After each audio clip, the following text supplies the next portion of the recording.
Namo tassa bhagavato arahato samma sambuddhassa. Namo tassa bhagavato arahato samma sambuddhassa. Namo tassa bhagavato arahato samma sambuddhassa. Buddhang dhammang sanghang namasami.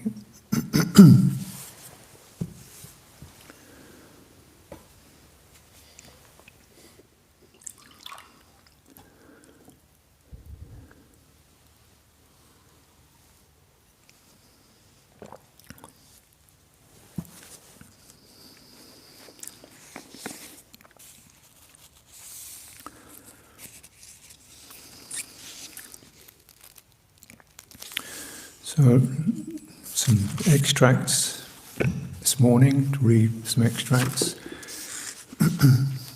This one's from the 119th discourse of the middle length sayings, the Kaya Gata Sati Sutta. Here translated as mindfulness of the body, but actually with this Gata it means more or less mindfulness gone right into. So it's not Kaya Sati, which would be mindfulness of body, Kaya Gata Sati, so associated with really diving right in, immersion in the body. A couple of pieces here.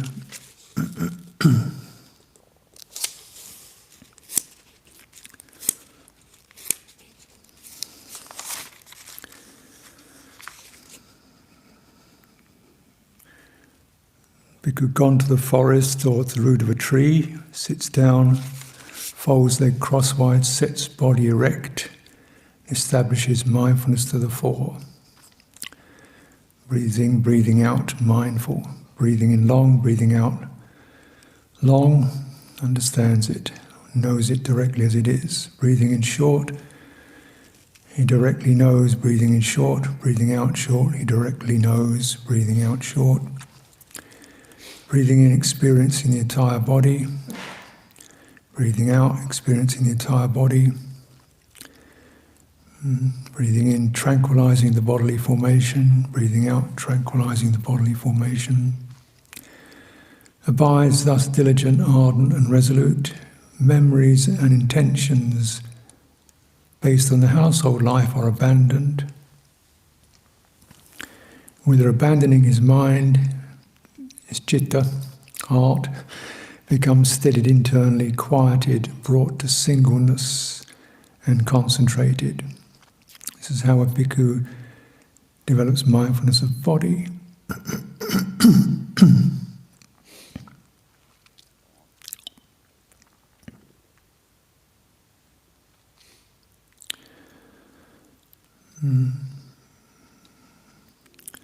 So also when walking, he directly knows, pajanati, which means to thoroughly, completely know it or feel it or experiencing it. He directly knows walking, standing, directly knows standing, sitting, directly knows sitting, lying down, directly knows lying down. However this body is disposed, as he abides thus diligent, ardent and resolute, memories and intentions based upon the household life are abandoned. One who acts in full awareness, sampajano, when going and returning, when looking ahead and looking away, when flexing and extending limbs, when wearing robes, carrying outer robes, eating, drinking, consuming food, tasting, defecating, urinating, walking, standing, seating, falling asleep, waking up, talking, and keeping silent. As he abides thus, diligent, ardent, and resolute, his memories and intentions based on the household life are abandoned. With abandoning, the mind becomes steadied, internally quieted, brought to singleness, and concentrated. That's how a bhikkhu develops mindfulness of body. Reviews this body, the soles of the feet up and down, bounded by skin, as full of many kinds of impurity, For example, head hairs, body hairs, nails, teeth, skin, flesh, sinews, bone, bone marrow, kidneys, and so on. Just as if there were a bag with an opening, both ends full of many sorts of grain, such as hill rice, red rice, beans, peas, millet, and white rice. Some with good eyes were to open it and sense it, just like this. This is hill rice, this is red rice, these are beans, these are peas, this is millet. So it goes on, and abiding thus, diligent, ardent and resolute memories and intentions based on the household life are abandoned. Whether abandoning his chitta, his heart, becomes steadied, internally quieted, brought to singleness and concentrated.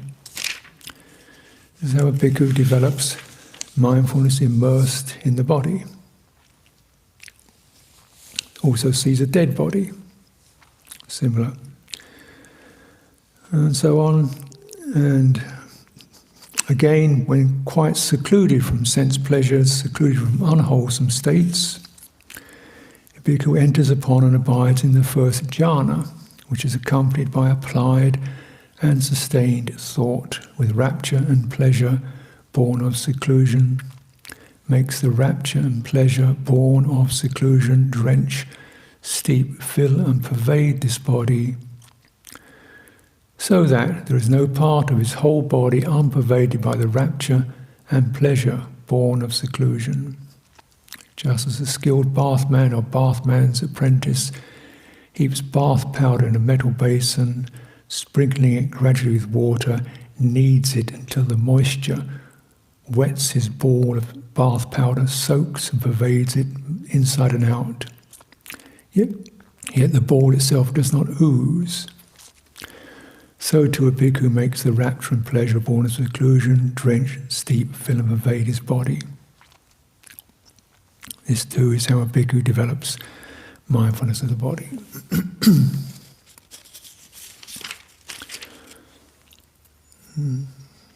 So it's a pretty standard presentation, probably familiar with it in some degree.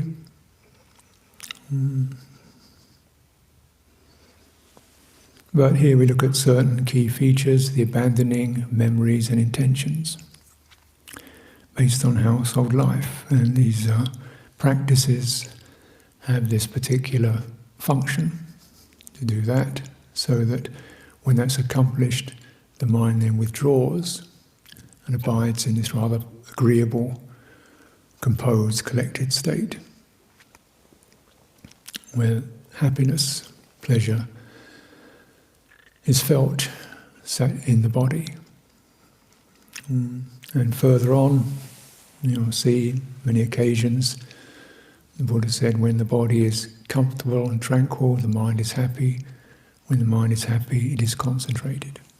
When it's concentrated, it sees things as they really are. Now this is, we're reading this straight from the suttas, and what you probably come to notice if you look into these texts is there's things have travelled along. The meanings of the words have moved along over thousands of years. It's quite natural. And something fairly broad being presented here, earthy, extremely earthy, fairly colloquial, over 1,000 years or so, to get something rather specialised, esoteric, such as focusing on the nose tip, which does not appear in the suttas. That's very narrowed, focused. There's no mention of that. Another mention comes up in later literature is the acquiring of particular subtle nimittas, little beads of light that appear in the mind, and focusing on those. Does not appear in the suttas. It's not there. So, well, what do you say? Things have travelled. It's not that those practices wouldn't lead to that, but to call them as necessary would seem to be disrespectful of what the Buddha was saying. Something much broader and more accessible. And so this preliminary practice, particularly, you say, if you're just walking, scratching, leaning, defecating, eating your meal with full awareness, you're doing some powerful work.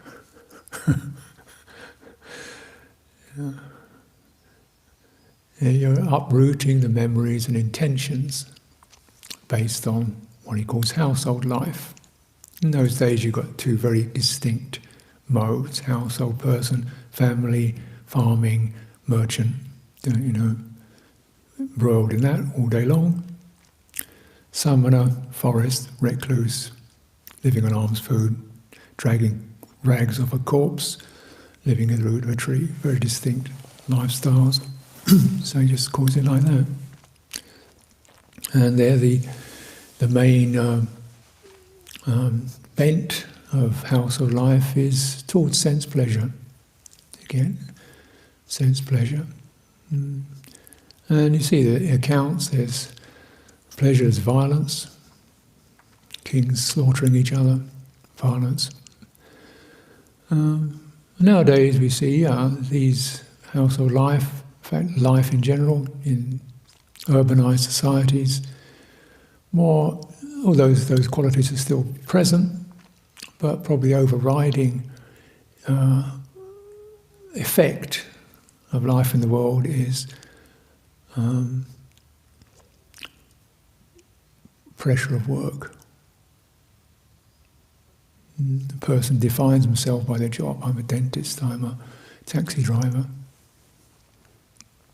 That means a lot of schooling, major part of one's life is spent absorbed in that particular experience, which is deadlines, goals, competition, pressure. So particular programs get planted there about getting things done, getting on, isolation, competition, intense what next, get on to the next thing, plan in advance, get the next thing done, make sure it's going to go right, this kind of thing. And the results, stress, loss of empathy, loss of relaxation. People work more now than they did 10,000 years ago when we were primitive. Stress, psychological problems, attention disorder, addictions, insomnia, can't get to sleep, medication, social dysfunction, and perversions. Child pedophilia, don't see that in the suttas. You don't see, internet pornography in the suttas. You don't see, QAnon conspiracy theories being peddled in the suttas. This kind of crazy stuff going on. That is now very much part of what we may not be involved with, but one can't help but notice these things are going on. The mind, crazed, and the point when, what's lost? Rapture and pleasure born of seclusion, born of withdrawal, sense of personal integrity, happiness, contentment, balance, lost. Massive problems. People still tend to persist in saying, Dhamma practice is all right, but it's not really for the real world.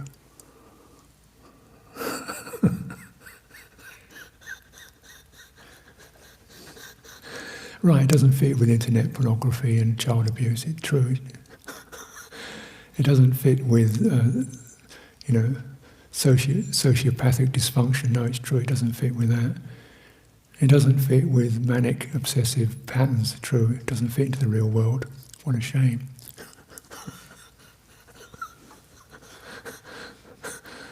It doesn't fit in with suicide, no, it doesn't. Doesn't fit in with crazed political leaders ranting through the internet. No, it's not realistic at all. If we actually had followed this practice in the real world might have been rather different. But it is now.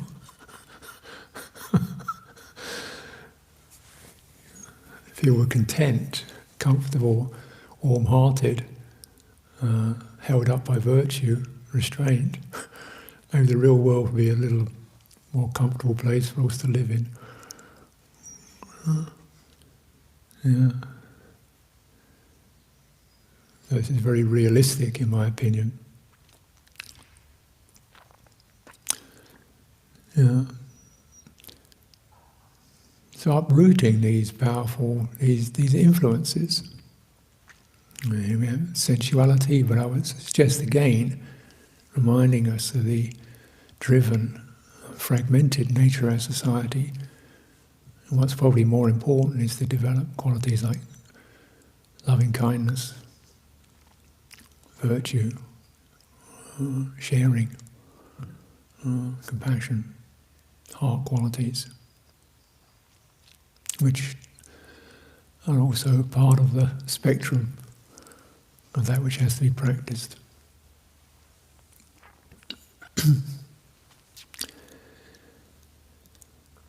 Let's bear in mind, even these reflections on people take these reflections on the unattractive aspects of the body as some kind of final statement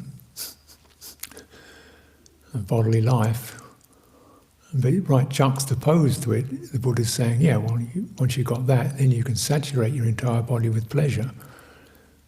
It doesn't seem to be a complete repudiation of bodily life, in my experience. It's just repudiation of a view that can obsess the mind, and recognise also this is directed to one's own body.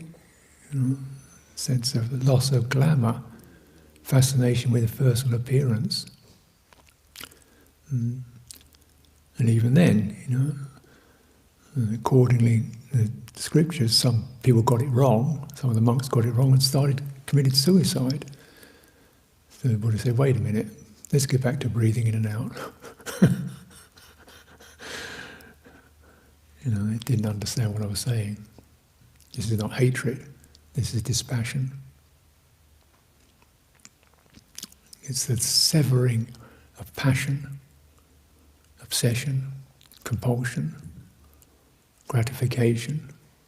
That's being referred to here, the severing of certain intentions and memories, perceptions, which you're seeing coming through the media day in, day out through it, every day of one's life. If you look at media, perception of the body, experience of allure, got to get attractive. How crazy does that make people? Desperately trying to look like something they're not.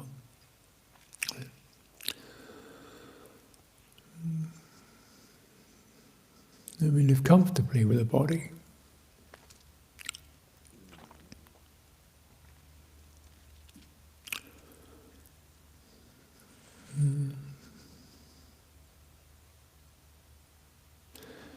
So this, when there's that passion, the citta isn't thrust forward. So its energy is not thrust forward into the sense fields. You step back, sits back. This is to me this is quite significant.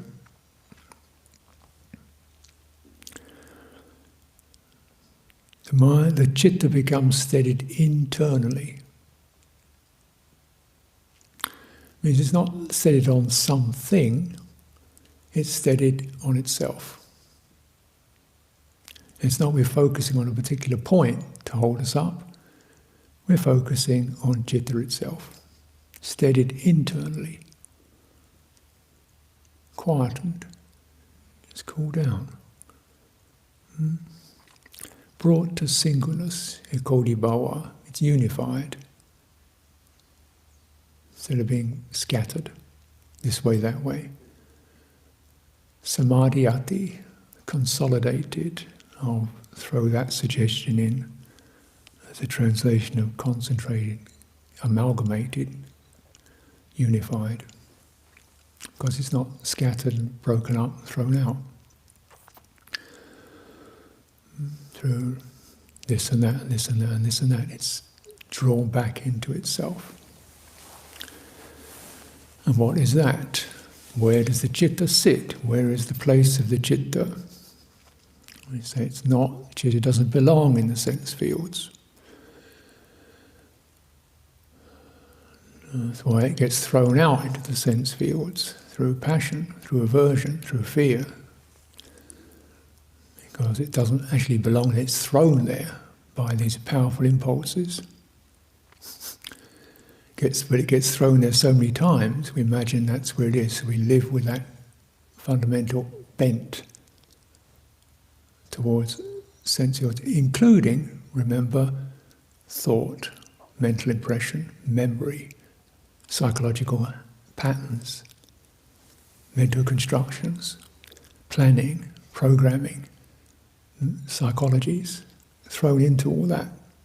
As if they will make us secure, they will make us clear, they will make us steady. We'll have it all figured out. Once we get into that correct idea, we'll get it all figured. Once I get the complete, accurate plan, everything's going to be nice and steady, I'll be comfortable. Thrown in there. And that's what you're seeing. That's the social program, isn't it? That's the business model, that's the political model. Get that correct idea going, that's the program going, we'll be all right. And you watch it, ugh, another one. Causing some kind of, well-intentioned maybe, but not very seasoned wisdom. No. And you're finding this, okay, governments are just people doing what they do. Don't seem very wise people, in my opinion. Probably got some good intentions. And yet, you look at these current crises, governments are really wrong-footed, stumbling around. What happens? Good people look around and help each other, support each other, get sensible. That's the way it works in real life. The way it always has worked in real life. Good people get together, get sensible, look around and support each other. That's how it works. It's encouraging to realise if you don't go into some kind of big ideological thing or another. You just get sensible, restrain the senses, restrain the aversion, restrain the passion, set back. Citta's going to come forth in its true place, which is not in the thinking mind. That's why it never settles there. You can't find yourself settling into a thinking mind. It doesn't settle. It constantly moves from this to that. It only settles if you get obsessive, fixated on some dogma. And you hear some of this going on in the media, crazy. And when it settle back into something where, what's that? So you're returning. What is the place of citta? Well, the citta is triggered or touched by meaning, perception, and by feeling. Something means something. May not be accurate, maybe distortion, but it's touched by it. Maybe misperceptions, confused meanings, but it's definitely affected by it. Threat or worry, or emotional stuff, perceptions, impressions. Then response to that, intentions rise up, move out, jump up. And while we're checking it, is just to recognize when you take in this perception, perception of attractiveness, perception of permanence, what kind of intentions jump up? Are they for your welfare? You get scrambling, you get busy, you get frantic, you get craving, you get discontented, you get fearful, you get stressed. Wrong. It's not skillful. And you check out the input by what the results are. You feel saddened, you feel jealous, you feel Left alone, wrong. Something's wrong here. Something's not happening here. Now when we sort of begin to step back from the external senses, you've got to try to step back from the internal sense, which are the mind-based thinking psychologies. This is not easy, because this has been our leader for a long time. And when you step back from it, you often feel disoriented, like, what am I supposed to do? Where am I supposed to go? What am I supposed to be? How do you do this thing? Give me the program. Tell me what to do. What's the program? How to meditate? What am I supposed to do, and how long for? And what will it take me to? And does this mean I could do the rest of my life? And stop. And say, well, go to your body, breathing out. Because that agitation, you can see the results. That's not what it's about. And you're not getting the clear meaning. Clearly meaning is place of rest. Ease. That's the idea. Let go of that so you can rest in this. Return home.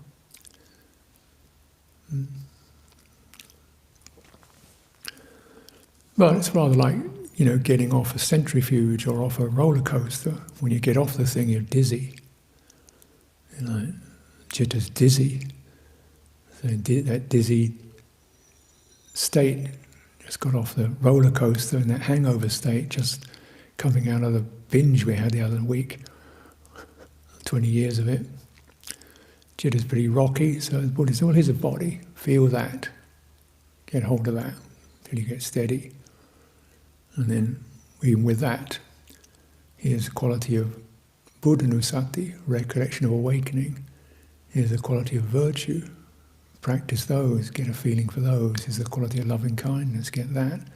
This is closer to Chitta's domain. Meaning. Chitta is affected by meaning. Bring in skillful meaning, helpful meaning. Reflect upon it, recite it. Chant it. You can even chant Buddha or Namo Buddhaya with every breath. Just getting it in there, the sound resonating it. So this is still sensory, but at least the meanings derived from it is that which is going against that, got to get it done, what next pattern. It's going against that, who am I, what will I be in 5 years' time, how long am I supposed to do this, and what's the point of it? Going against that. We just settle. And here's something you can settle with. When you get settled, then you can look clearly. You can't look clearly, you're still dizzy, still unsteady. Put the keel, like the boat. When you put a boat in water, you should put a keel on it. The longer, the stronger the keel, the more accurately you can keep that boat in the ocean. Right? You keep the boat has the keel underneath it, that's going to hold it steady in the ocean. If you look at a boat, you don't see the keel. You see sails, you see masts, you see infrastructure. That's the boat. Great. Who needs a keel? What we want is this nice boat with pretty flags on it and pennants, and that's what you want. We want to get across the ocean. A great boat. What's this keel thing? Waste of time. Chuck it away. What do I waste my time building a keel for? I want to have the sails. I want to have the flags. I want to have the. No. You want to have a keel. Well, because otherwise that boat's going to turn over. Yeah. And they were saying, this is very realistic, because that's where you're living. The ocean of samsara with all these tremendous riptides and currents. You haven't got a keel, you haven't got a chance. You have all the flags in the world, all the great aspirations in the world. You haven't got this keel, that boat's going to tip over, for sure. And so, this is very realistic. Yeah. And your time, steadying, deepening. You get the keel, you're in the ocean already. What do you think that boat's going to do? It's going to sail steady, isn't it? That's its nature. You don't have to be flogging it and whipping it. It's its nature, it's the sail steady. You're in the ocean already.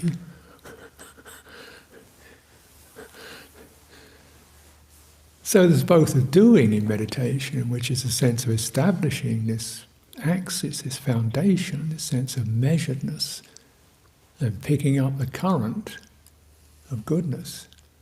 There's a non-doing. Let citta do it itself. Let citta do it. You know, as it comes out of its dizziness and its grogginess, confusion, it's got goodwill. It's innately mirror-like, it reflects. It's innately knowing. It's a source of full understanding, direct knowing, pajanati. It's there. Let it do its work.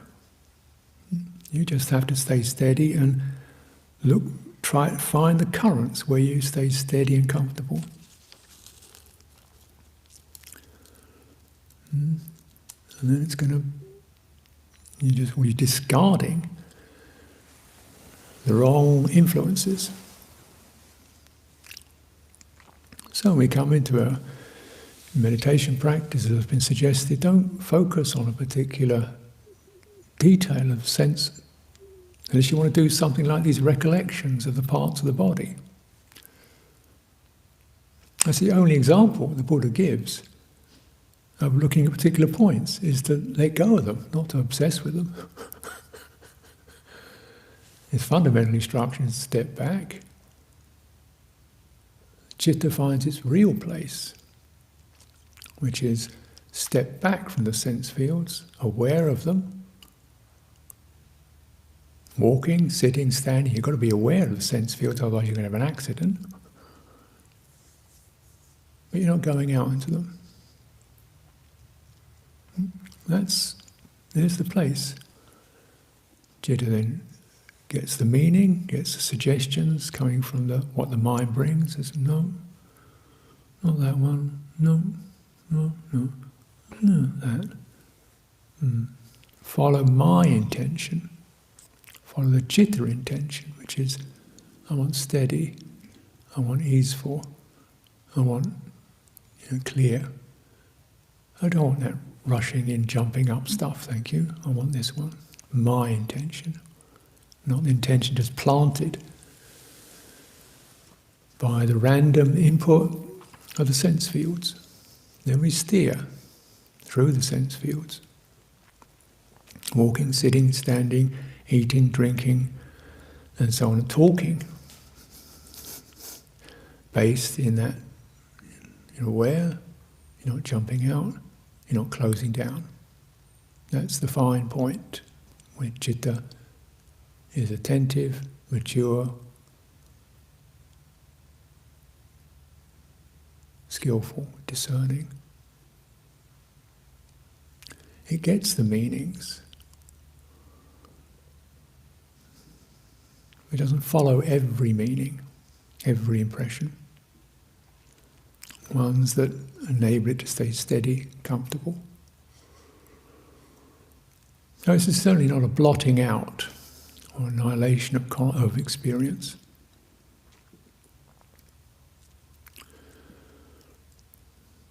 The difference, it's the whole body.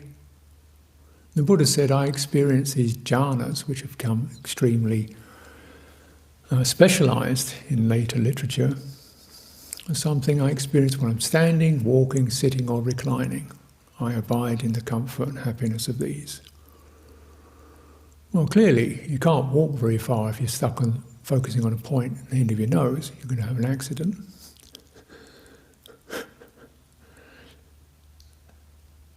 Right?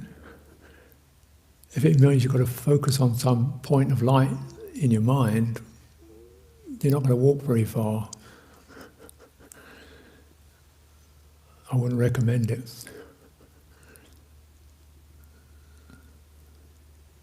So one must say, well, I don't think that's what he's pointing at.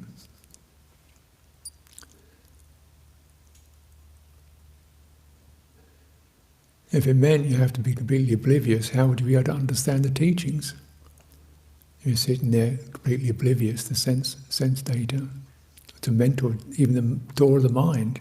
You hear thoughts, you hear that one's striking a dull note, that one's getting me agitated, that one, that's comforting, that touches the heart. That one, don't understand, that one makes me feel cynical, no, that one, bright, steadying, that one. So you discern the meanings. And you notice the effect. How do you notice the effect? Because you can feel them shivering in the heart. Until the heart is clear, you can sense it even in your body. You feel yourself getting hot-headed, tense, agitated, saddened, weighed down. Not wrong. Change the channel. We have to do this many times. This essentially is practice. You know, this is practice. This is practice. This is practice. I've said it 3 or 4 times now. Because people still think, oh, I want to find some time to practice.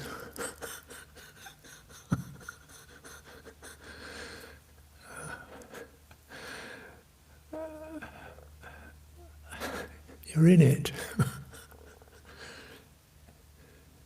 Where you are, shift the intentions, discern the meanings, settle in where the mind, the heart collects, is settled, quietened, steadied internally, gathers together, consolidates. This, there's a kind of happiness that comes from that. This is the happiness associated with this absorptive state, when you're really into what you're doing, when you're fully with what you're doing, when you're embodied in what you're doing. The Buddha seems to suggest you can experience this walking along, really with that, the fullness of that. Not walking to get somewhere, not walking wondering why I should walk, not walking thinking how long should I walk for, not walking comparing with somebody else's walking, but just being in the body walking. If you're short of space and you can't get walking going, probably because you're trying to do it. Or you think it's a system, a technique you've got to get good at. And this can be the case, particularly as our walking has often been compared, I say, suggest with 5th century India, where people walked around pretty normal. When now we tend to march and scuttle to the car, scuttle to the kitchen, march to work, down paved streets, and the aim is to get to the end of it. So your walking has become kind of gripped marching, running along. Walk like the way you see a dog walk or a cat walk. You don't know how to do that, just stand still, close your eyes. The eyes are the most captured sense organs we have, captured by structures of our world. Close your eyes and just stand there, lift one leg, lift the other leg, just walk on the spot till you get the feeling of, this is how our body walks. You close your eyes, you get the feeling for it, you feel it internally. And the flow of it, and the coordination of it. You put aside going anywhere. It's an exercise in experiencing the body moving. And you can get composed in that. And that's your teaching, is you can have stillness within movement. You're just aware of the movement, of the energies of the body, the sensations rippling through your citta. It's opened. These things just flow through, steadying it, comforting it. Then that's where citta is. It's that which receives these energies and impressions, that which receives these meanings, that which is touched by them. And when they become harmonious, when it sits in itself, allows phenomena to come into it which it feels are appropriate, does not allow phenomena to come into which are not appropriate, shrinks away from it, is sickened by it, disinterested in it. Phenomena that are comforting, gentle, supportive, brightening, allows those in. It's glad and steadied. So we should never force it. You want to get citta to exert its own dominion. Be discerning, even if it makes mistakes. Got to learn. This is how you get it.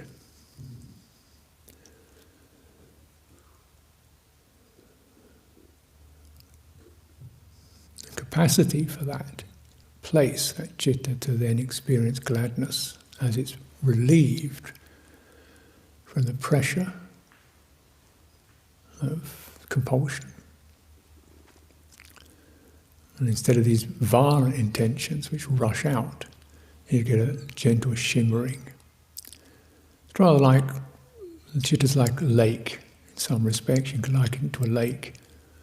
And many intentions are like when you get a rock. You throw a rock in the lake, the water jumps up, splashes through the air, because you've just thrown a rock in it. These are the intentions based upon worldly behaviour, throwing rocks into the pond. Of course, the intentions jump up and splash around, but they leave the water, they leave the lake. But you can also have the case when the lake itself sits and it shimmers. It gets meaning, shimmers, subtle resonance of delight. Those sources which give us comfort and gladness. Perceptions, meanings of people we trust, are grateful for, the shimmers. Perceptions and meanings associated with skillful deeds, glad and steady. The lake just gently shimmers. Seems so insignificant compared with those gigantic splashes of intention. When you linger in it, those seemingly ineffectual shimmerings become deep resonances of ease, comfort, saturate the body, clean out the residues of confused intentions. When the body is steadied, citta is happy. When it's happy, it's concentrated, it's gathered together, then it can see clearly.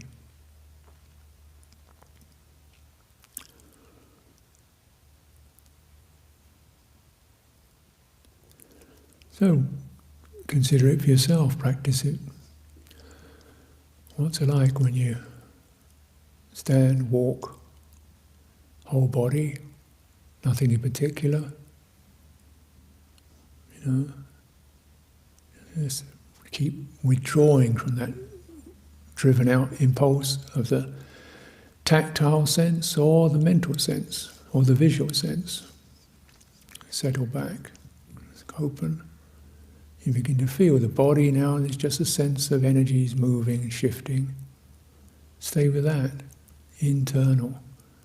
The citta is perhaps not settled, but turning things over, dealing with memories and opinions, releasing them.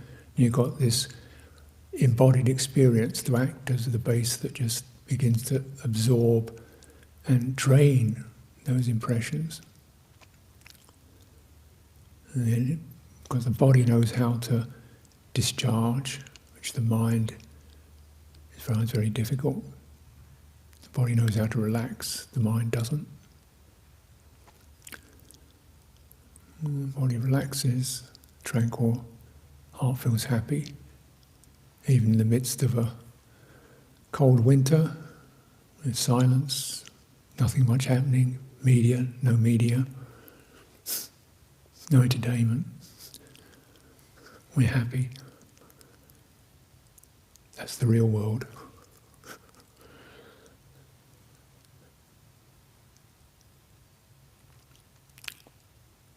So let's take some time for direct practice. Thank you.